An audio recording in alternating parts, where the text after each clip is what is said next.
Yesterday, one of our most popular segments by far was Adam Lambert having a conversation with Kelly Osbourne, which was so wonderful and rich. We broke it into 3 parts. We're going to show you that third part now. Here's Kelly and Adam. Enjoy. Come to the realization, especially like the first time you start realizing that you're dealing with something, the reaction is to say, oh, what's wrong with me? Always. And I think that that's what's being sort of rethought right now, is that, look, everyone's got stuff. Everyone's got their own equation of challenges and struggles that they go through. And it made me feel better, be like, oh, it's because I'm smart. Okay. I'm just gonna keep telling myself that now. It made me feel really better. believe it. Right, yeah, it's because I'm smart, yeah. I'm just, so intelligent. It's just, my brain's huge, yeah. I love it. But yeah, I think anybody out there, I think the good news is that, like, because it's out in the open too, you start realizing that so many other people are dealing with it as well. Like, people in the celebrity world are being open about it. That's great. It's a great time to sort of be open and vulnerable. I think so too. And owning your vulnerability is the first step in really figuring out who you are. Absolutely. And that was something for me in getting sober that was really, really difficult, because it's weird. I am equally as tough as I am vulnerable, and figuring out how to be in the middle is a challenge for me, because I'm one or the other, like a total extremist. And I think you and I have that in common. I do too. Yeah. And I think it's something that you learn at an early age. It's sort of a defense mechanism. You go, okay, I feel scared or weak or sensitive, vulnerable, and I'm going to do something to sort of fight against that. And I'm going to create this persona that I can click into for protection. Exactly. And some of that is somewhat healthy, and then it can very easily cross a line and become unhealthy. Yes. Yeah. When it's all ego and the ego is being, inflated, and then you turn into somebody that we all make fun of, and you don't want that. You want to keep a balance in your life. I always think that there's a saying they always say in England when I was a kid: you need to have a word with yourself. And I never truly understood what they meant by that until I got older. And I'm like, you know what? No one's perfect. You're not better than everyone else or anyone else. You are flawed, and your flaws make you perfect. Absolutely. Your flaws make you who you are. The mistakes that I have made, I have learned so much from them. And those feelings that come up that make me feel like I'm alone in what I'm going through, I have learned that that's just my mind telling me that, and that's not. Yeah, it's like that voice that tells you that stuff is like, it's just trying to derail you from your progress. It's just a narrative that you do not have to subscribe to. You do not have to listen to that narrative. No. It's not my narrative anymore. And the other thing too, I think, is that I think a lot of us, when we're going through this, especially at the beginning and the first times we're starting to deal with things like anxiety or depression, we feel alone in that. And I think now that we know that so many other people also are going through what we're going through, it's really important to try to find a person or a couple people you trust that you can be open with, so you don't have to deal with this on your own. It makes it a lot easier to have a confidant, a good bestie that you can open up to and you have an open dialogue with. There's no trust issues. I think that if you go to your best friend, for example, if you're somebody that's dealing with this and you are really honest, if that person's a real friend, they're going to be there for you. They're going to understand it. They're going to support you. That's a great way to kind of field out your real friendships from your BS fake friendships, Yeah. And I think that in this specific time in life is showing you who your real friends are. It's doing that favor for you. It's cutting out all the people who don't care enough to pick up the phone to you and showing you who your real friends are. So you have that as kind of a crash course in what's important to you, what's important in your relationships, and the people that you need to keep closest. Like I have my 3 people that I call 17 times a day, that like from the minute I'm awake to the minute I go to bed, we're all on this group text message with each other, just checking in. And if you haven't heard from somebody yet and you're listening to this right now, reach out to the people you haven't heard from. Make sure they're okay. It takes 2 seconds. I think so. I think some of what anxiety comes from in some cases, at least for me personally, is there's that whole people pleasing thing. And like you and I are both, you know, we've both been around LA for a long time. Yeah. You know, your Remember family. we used to live in the same building? We did. Yeah. That was a fun building. But we grew up, you know, you grew up on TV. I mean, it's like there is a certain amount of people pleasing that goes on. You know, you worry about what people think of you. You worry about how you look. It's worry. That's where the anxiety comes from. And I think now that, you know, we're in this generation where everyone has Instagram, everyone's on social media, we're all sort of putting ourselves out there. And you have to make the decision for yourself, like, where's my boundary? How much do I want to put myself out there? How comfortable am I with this? No one's forcing you to express yourself in a way that doesn't make you comfortable. Exactly. You have the right to say, I'm comfortable with this, I'm not comfortable with this. You know what I mean? And no is a full sentence. I used to be one of the people that was so frightened to say no to someone. And I made myself miserable by always saying yes.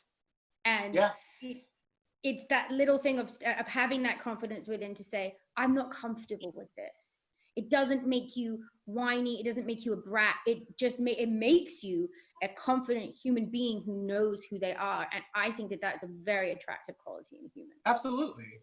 And if you feel pressure to be involved in something that does not make you feel good, don't do it. I mean, I know that sounds complicated. Especially now, right now. Yeah, especially right now, that make you uncomfortable. Do things that bring joy to your life. Take time for you. That 15-minute bath at the end of a day can make such a big difference. Little things like that I've been doing have really helped. And I've made sure that I walk around the kitchen counter so many times when I wasn't allowed out. So I get 10,000 steps. I call all my friends. They're like, are you still walking around that counter? I'm like, yep. I got to get those steps in. Yeah, exactly. It sounds cliche, but it really can get better. It can, but you got to do a little work. You got to look at yourself in the mirror and be honest with yourself and take the necessary steps. I mean, therapy is, like what you mentioned, therapy is amazing. I started taking therapy. I started seeing a therapist as well, and it's been really helpful. It was such a big step for me to do that, because being English, and you know what they're like in England, when you talk about therapy or therapists, it's like, oh, you're crazy.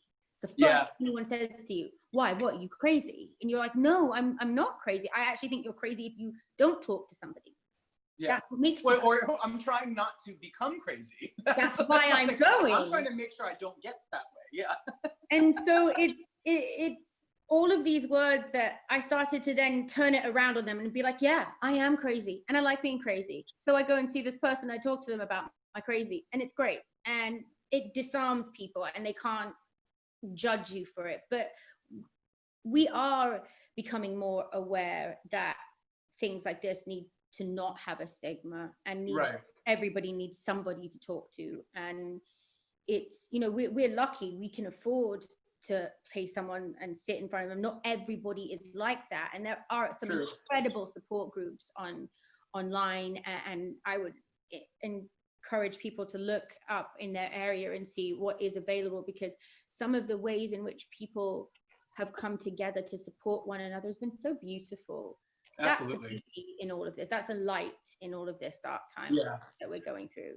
Yeah, absolutely. The creativity, and I'm sure you're working on music right now. I am. And that was the thing. Like you, I think the first few weeks of this whole quarantine, I didn't know what to make of how I felt. I was also a bit depressed. I was kind of in shock because I couldn't believe it. I was like, what? And so I kind of shut down a little bit for a minute and just kind of like needed to sort of have time to myself to figure it out and process, you know, and that's okay. Are you one of those people, because I am, that when you see suffering, it affects you deeply? Yeah. Like when I see... Yeah, there's a collective anxiety that everyone's sort of experiencing right now, and you feel it. When you see especially like I said, with the fact that we have phones and social media, and like you can see what people are feeling, you know? And it definitely, it took me a minute. I went through all these stages of emotions, dealing with and kind of coming to terms with where we're at right now. I mean, there's a bit of a grieving process for me. All of my stuff got canceled. Same. You know, I was excited. I had a whole, you know, year booked out, and now we're like, okay, yeah. And I know that we're not, it's all relative, you know, we're doing stuff on this level, but everyone understands what that feels like. I mean, anybody out there that's in school, all your schools put on hold. All your events, maybe if you're in high school, you know, you have the school dances and the events and stuff, everything graduation. Yeah, that's hard. And you have to acknowledge that there's a grieving process. You're allowed to feel sad. And you're allowed to be pissed off. Yeah. You didn't get to wear your prom dress and go and be with your prom day, and you didn't get to go up there in front of your family and on graduation day. You are allowed to be pissed off about that. Yeah. That is okay. And you are allowed to have some terrible, miserable days. That is okay. Yeah. People think, we get told that we have to be happy and nice and pretty all the time, and that is just not real. No. Oh, there are some days where I'm like, I'm in a bad mood, and that's okay. Just stay away from me. And that's just how you just have to, the acceptance of your feelings is what we have to start doing. Yeah. And also you have to figure out, it's really helpful to figure out an outlet that's not harmful to yourself or anybody else. Don't take it out on yourself. Don't take it out on somebody that you love. Figure out a way to sort of release that energy. I don't know. Some people want to go on a run or work out, or some people. I wish I was like that. I know. I haven't been running addicted to running or working out. That'd be great. I've been addicted to everything else. And it's funny, you know what? I'm naturally like a lazy person too. I'd rather just lounge around. That's more my idea of a good time. But you know, I mean, anybody that you talk to, they look at this. I'm not running in this. But anybody that you talk to, any therapist says, you know, look, exercise is a really good way to combat feelings of anxiety. It's chemical. It does work. You don't have to be a, you know, Olympic sprinter. You don't have to be a weightlifter, but do something to get your heart rate up. Dance around the room. And this is an amazing time when we're in quarantine. No one's watching. You got a ton of time. Take a dance class online. Like there's all these, do something silly that you've never tried before as an outlet, as a challenge for yourself. It will get your mind off of the anxiety. It'll get your mind off of what everybody else is doing. Do it for you, you know? Mm-hmm. I haven't taken a dance class yet, but I think I'm going to. Oh my God, now I was going to be like, do you want to take a dance class with me? I mean, where is Richard Simmons when we need him? Yeah. Oh. I'd be sweating to the oldies with him every day if he was doing live Zoom. Like, you know, I wish I could be doing stuff like that. Like, that's what I'm going to get into next week. Where is Richard? Richard! Where is Mr. Simmons? We need him right now. Now is his time for a comeback. For sure. Come on, Rich. Come on, Dick. But yeah, it's been weird. But like you said, like music has been a great outlet. If there's anything creative that you like to do, like it really does help to find projects. That's been the key for me in this whole thing. What have you been doing to kind of keep your mind busy? So I've been doing I get my 10,000 steps in a day.